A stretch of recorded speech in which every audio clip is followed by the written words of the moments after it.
बिस्मिल्लाहिर्रहमानिर्रहीम। फ़हीम महबूब आपसे मुखातब है। आज का जो टॉपिक है इसमें हमने ये स्टडी करना है कि कौन कौन सा जो इनपुट टैक्स है वो आउटपुट टैक्स के अगेंस्ट एडजस्ट हो सकता है। बड़ा कॉमन क्वेश्चन है, काफ़ी क्वेश्चंस आते हैं, काफ़ी इसमें कन्फ्यूजन है।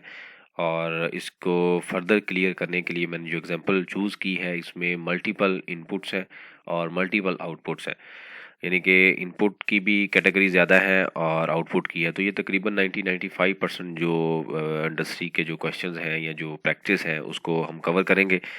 तो इसमें डिटेल से देखिएगा। असल में इशू ये आता है कि सम टाइम सारी चीज़ें हमारी कवर्ड होती हैं, लेकिन मेरे ख्याल में आप उसको फॉरवर्ड करके देखते हैं तो फिर कुछ क्वेश्चन रह जाते हैं।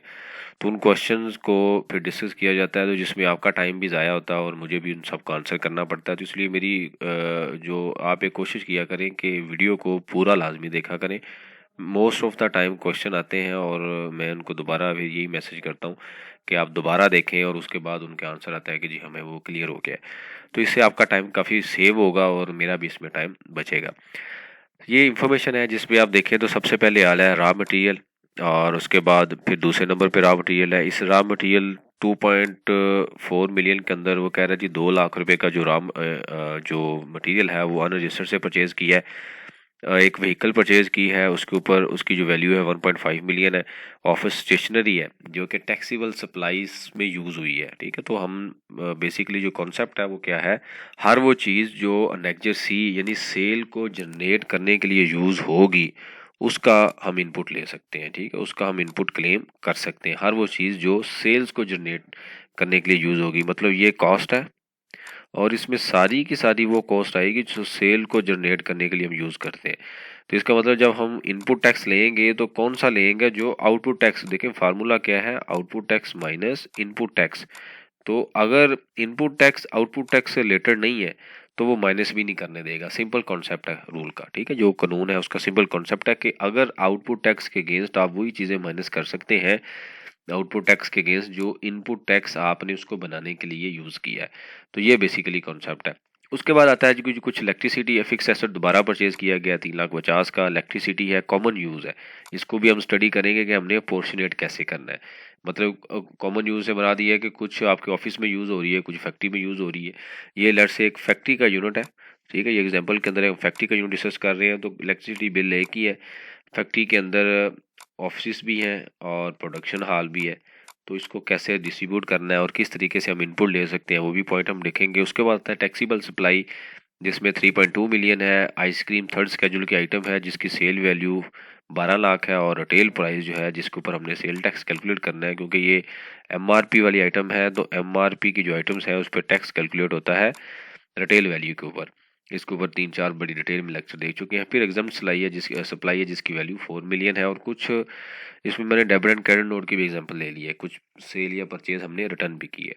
अब आते हैं जिसकी आंसर की तरफ। ठीक है, इसको आंसर करते हैं बड़ी सिंपली इजीली। हम एक एक स्टेप को देखते जाएंगे और इसका आंसर करते जाएंगे। सबसे पहले हम लेते हैं जी आउटपुट टैक्स। ठीक है, आउटपुट टैक्स हमने कैलकुलेट करना है। ठीक है, तो आउटपुट टैक्स कैलकुलेट करने के लिए टैक्सीबल सप्लाई सबसे पहले आता है 3.2 मिलियन। ठीक है, 3.2 मिलियन मल्टीप्लाई बाय 17%। ठीक है, एक ही बार हम इसकी जो कैलकुलेशन है एक ही बार कर लेंगे, पहले लिख लेते हैं। उसके बाद आता है थर्ड स्केड्यूल। तो थर्ड स्केड्यूल में रिटेल प्राइस के ऊपर हमने लेना है 1.5 मिलियन, या हम पूरी वैल्यू लिख लेते हैं, मल्टीप्लाई बाय 17%। ठीक है, उसके बाद आता है जी एग्जाम सप्लाई। तो एग्जाम सप्लाई के ऊपर 4 मिलियन के ऊपर कोई टैक्स नहीं आएगा। ये क्या है, एग्जम्प्ट। ठीक हो गया। उसके बाद अब ये देखें तो इसको बल्कि हम अभी कैलकुलेशन कर लेते हैं। इसकी कैलकुलेटर पे हम कर लेते हैं, कैलकुलेटर ओपन कर लेते हैं। 32 लाख का 17% लें तो वैल्यू बन गई 5,44,000। ठीक है जी। उसके बाद फिर आता है जी 15 लाख। तो 15 लाख मल्टीप्लाई बाय 7, तो वैल्यू कितनी बन गई, 2,20,000। 25,000, ठीक है, एग्जम्प्ट 0 आ गया, ठीक है। उसके बाद अब देखिएगा नीचे सबसे नीचे आ रहा है debit and credit note. Debit note issues for purchase return, ठीक है, ये परचेज इनपुट टैक्स में एडजस्ट करेंगे और ये क्या वैल्यू है, क्रेडिट नोट इशू फॉर से रिटर्न। तो क्या होगा 2,50,000 मल्टीप्लाई बाय 17%, ये वैल्यू माइनस हो जाएगी, ठीक है। ये क्रेडिट नोट है तो क्रेडिट नोट से क्या होता है, आउटपुट टैक्स जो है वो कम हो जाता है क्योंकि सेल रिटर्न हुई है। मल्टीप्लाई बाय 17 तो ये वैल्यू कितनी आ गई 42,500, ये हमने माइनस कर दिया। तो नेट क्या आ गया जी हमारे पास, नेक्स्ट सी में नेट आ गया, इसको हम अभी नेट कर लेते हैं। 5,44,000 माइनस 2,25,000 माइनस जमा सॉरी ये जमा होगा 5,44 जमा 255 माइनस 42,550, ठीक है, 7,56,500, ठीक है जी। ये तो हमारी जी नेक्स्ट सी की जो हमारी वर्किंग है वो हमने यहाँ पे हम लिख लेते हैं, नेक्स्ट सी की वर्किंग जो है वो हमने फाइनल कर ली। अब हम आ गए जी नेक्स्ट ए के ऊपर। नेक्स्ट बल्कि इसे हम इससे नीचे कर लेते हैं ताकि जो उसी सीक्वेंस में हम चलते जाए। नेक्स्ट ए, ठीक है, नेक्स्ट ए में सबसे पहले आप देखें तो यहाँ पे परचेज हमने देखनी है, दोबारा हम स्टडी करते हैं, परचेज के ऊपर आते हैं। परचेज क्या है कि raw material PKR 2 lakh from unregistered, मतलब 24 लाख के अंदर अनरजिस्टर्ड का भी शामिल है। तो यहाँ पे जो इनपुट आएगा किसका आएगा 22 लाख का, ठीक है, simple concept, basically comprehensive example है ताकि इसमें मैक्सिमम पॉइंट क्लियर हो जाए।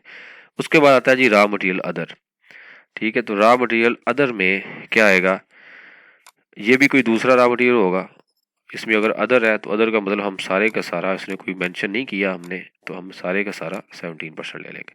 व्हीकल के ऊपर 15 लाख के ऊपर इनपुट आएगा तो ये होगा तो 17%, लेकिन यहाँ पे हम इसको नील नहीं लेंगे। एक चीज़ याद रखें, व्हीकल के ऊपर, फिक्स एसेट के ऊपर, जो गाड़ियाँ हैं उसके ऊपर इनपुट टैक्स नहीं आता, ठीक है। उसके बाद ठीक है जी, उसके बाद आता है office stationery use in taxable supply, मतलब प्रोडक्शन हॉल में यूज हुई है, जनरेट करने के लिए, कोई पेपर हो सकता है, कुछ भी हो सकता है, तो इसका इनपुट भी हम लेंगे, इसका इनपुट भी हम यहाँ पे ले लेंगे, ठीक है। एक चीज़ याद रखें कि जो भी चीज़ आपने जिसका भी इनपुट लेना है उसको प्रूव करने के लिए आपके पास डॉक्यूमेंट एविडेंस होना चाहिए, केस स्टडी होनी चाहिए कि जी ये प्रोडक्ट, ये जो पेपर है मैं अपनी मतलब आइसक्रीम बनाने के लिए यूज़ करता हूँ, तो अगर वो आपके पास उस तरह की एविडेंस या सपोर्टिंग नहीं होगी तो ये सारे का सारा इनपुट डिसअलाउ होगा। तो हर वो चीज़ जो आउटपुट टैक्स के अगेंस्ट एडजस्ट हो रही है वो आउटपुट टैक्स को जनरेट करने के लिए यूज़ भी होनी चाहिए। तो हम ये कह रहे हैं आइसक्रीम हमने बनाई है, ये वाली आइसक्रीम थी और उसके अंदर जनाब हमने कोई पेपर यूज़ किए हैं तो 50,000 रुपया क्या है उन पेपर से रिलेटेड है। उसके बाद आता है इलेक्ट्रिसिटी। इलेक्ट्रिसिटी आ रहा है कॉमन यूज़। कॉमन का मतलब ये है कि पूरी फैक्ट्री में भी, एग्जम्प्ट सप्लाई में भी यूज़ हो रही है, टैक्सीबल में भी यूज़ हो रही है, तो इसकी वर्किंग कैसे होगी, ठीक है। यहाँ पे हम लिख लेते हैं जी इलेक्ट्रिसिटी एंड गैस। अब देखिएगा वर्किंग इसकी हमने करनी है। सबसे पहले हमारे पास क्या टैक्सीबल सेल आ रही है, हम क्या लिखते हैं, टैक्सीबल सेल 32 लाख,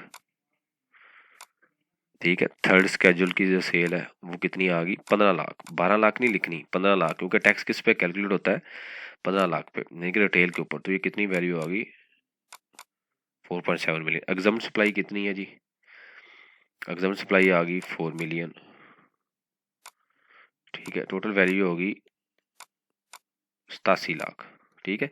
अब हमने पोर्शनेट करना है, देखिएगा ज़रा, 47 लाख टैक्सीबल सेल है डिवाइडेड बाय 8.7 मिलियन यानी कि टोटल सेल, मल्टीप्लाई बाय कितना इनपुट टैक्स है जी इसका, इसका है 22,500, ठीक है। यहाँ पे हम लिख देंगे 22,500, कैलकुलेशन कर लेते हैं इसकी, ठीक है।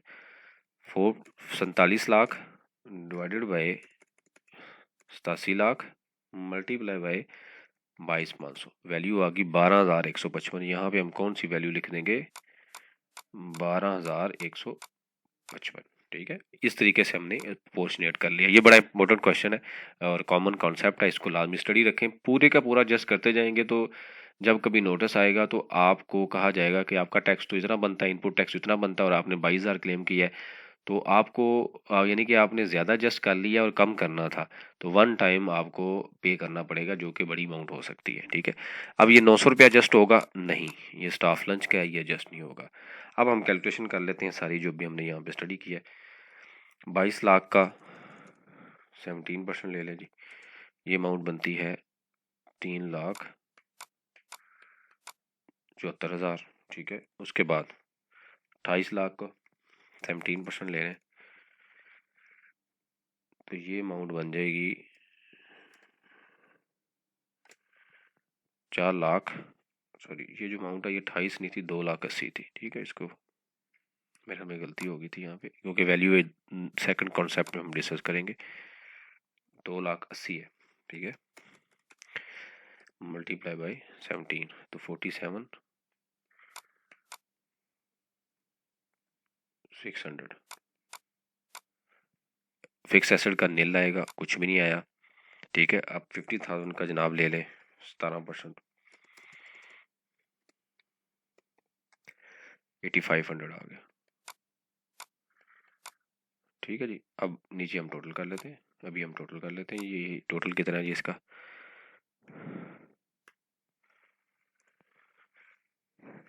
3,74,000 जमा 47,600 जमा 3,74 जमा 47,600 जमा 8,500 जमा 1,255, तो अमाउंट बन गई 442,255। ठीक हो गया जी। अब एक हमने ये पढ़ा जी, परचेज रिटर्न भी हुई है, तो वैल्यू कितनी है, 1,50,000। परचेज रिटर्न का मतलब इनपुट टैक्स कम हुआ, मल्टीप्लाई बाय 0.7 यानी कि 17%। तो ये क्या करेंगे, ये हम इस इनपुट से माइनस कर देंगे, 25,500 ये माइनस हो जाएगा। तो नेट अवेलेबल इनपुट कितना आ गया, 4,42,000 2,55 माइनस 25,500, 4,16,755। जी, अब हम आएंगे अपने फार्मूले के ऊपर। फार्मूला क्या है, output tax minus input. Input हमने बड़े केयरफुल कैलकुलेट किया है, देखें हर स्टेप पे हमने सारी रूल के मुताबिक कंडीशन यूज़ की है, यानी कि ज़्यादा इनपुट टैक्स हम क्लेम नहीं कर रहे। अगर ज़्यादा करेंगे तो ज़्यादा गवर्नमेंट को हमने कम देना था, ज़्यादा देना था, हम कम ले रहे हैं, कम दे रहे हैं, तो गवर्नमेंट ने आपसे पूछना है। तो ये बेसिकली वो वाली गलतियाँ हैं जिसकी वजह से हमें फ्यूचर में नोटिस आते हैं। तो ये इनपुट टैक्स कैलकुलेशन के बाद कितना आ गया, 4,16,000 और आउटपुट टैक्स हमने ऊपर कैलकुलेट किया हुआ है 7,56,500, 7,56,500। ठीक है, माइनस करते हैं। अब इसमें कंडीशन यूज होती है, कौन सी कंडीशन है कि input tax greater than output tax, तो कितना जस्ट हो सकता है, 90% या 95%। तो 5% इंडस्ट्री में 95 है, बाकी सब में तकरीबन 95%। वो किस कंडीशन में है, जब input tax greater than output है। तो इस केस में क्या है, output tax greater than input है, तो इसलिए वो कंडीशन यूज नहीं होगी। तो ये भी आपने याद रखना है। तो अब जनाब इनको माइनस करें, 7,56,500 माइनस 4,16,755, तो 3,07,45 क्या है आपका सेल टैक्स पेबल। तो ये आपकी कैलकुलेशन हो जाएगी। ठीक है, दोबारा मैं रिपीट करता हूँ कि जब भी आपने कुछ कैलकुलेशन करनी है, सारी अपनी एक्सेल में या कॉपी पे, नोटबुक पे इस तरीके से सारे डाटे को ड्रा कर लें। उसके बाद देखें कौन सा किस वैल्यू का आप इनपुट ले सकते हैं और किसको आप आउटपुट के टेस्ट के अगेंस्ट सजेस्ट कर सकते हैं। तो ये सारी चीज़ें इसमें हमने काफ़ी स्टडी करनी है, इसके मुताबिक आप कैलकुलेशन करें और याद रखें जहाँ पे आपको आप पोर्शनेट आप तब करें जब आपके पास एविडेंस अवेलेबल हो, यानी कि आप प्रूव कर सकें कि वाकई ही ये जो चीज़ है ये अवेलेबल है। जैसे एक ट्रेडर है, ट्रेडिंग बिजनेस है, तो ट्रेडिंग बिजनेस में क्या होता है कि मोस्टली जो रिटेलर है या होलसेलर है उसका इनपुट टैक्स जो है वो अलाउबल नहीं होता इलेक्ट्रिसिटी के ऊपर या गैस के ऊपर, क्योंकि वो प्रोडक्शन को जनरेट करने के लिए यूज़ नहीं हो रहा। जैसे कि थर्ड स्केड्यूल की आइटम है, उसके पास कुछ दूसरी भी आइटम है तो वो अलाउ नहीं करते। इस तरीके से ये जो क्वेश्चन हमने रिसर्च किया ये मैन्युफैक्चरर का है, यानी कि प्रोडक्शन को जनरेट करने के लिए जो चीज़ यूज़ हो रही है, सेल को जनरेट करने के लिए, प्रोडक्शन को बनाने के लिए, उसका इनपुट टैक्स हम ले सकते हैं। सेम तरीके से हमने ये देखा कि जी जो स्टेशनरी है वो वाली जो प्रोडक्शन में यूज़ हो रही है उसका हम इनपुट ले सकते हैं। और फिर हमने इलेक्ट्रिसिटी को पोर्शनेट करना सीखा और केयरफुली हमने आउटपुट और इनपुट टैक्स निकालने के बाद हमने सेल टैक्स लाइबिलिटी कैलकुलेट की। तो अगर किसी स्टेप पे प्लस या माइनस हो तो उससे कॉन्सिक्वेंसेस तब होंगे जब आपको नोटिस रिसीव होगा, और जब नोटिस रिसीव होगा तो ऑब्वियसली उसके अंदर पेनल्टीज़ भी होती हैं, अमाउंट भी होती है। तो ये बड़ी ज़रूरी चीज़ें हैं जो हमें फर्स्ट स्टेप पे ही कंट्रोल करनी है, और इसमें हम मैक्सिमम चीज़ें हमें सीखनी चाहिए इस चीज़ के ऊपर कि हम कैलकुलेशन ठीक कर रहे हैं कि नहीं कर रहे हैं। इससे रिलेटेड कोई क्वेश्चन हो तो आप मेंशन करें, उसके ऊपर हम ऊपर डिस्कशन करते हैं ताकि जो लर्निंग का प्रोसेस है ये कंटिन्यू रहे। थैंक यू वेरी मच, जज़ाकल्लाह।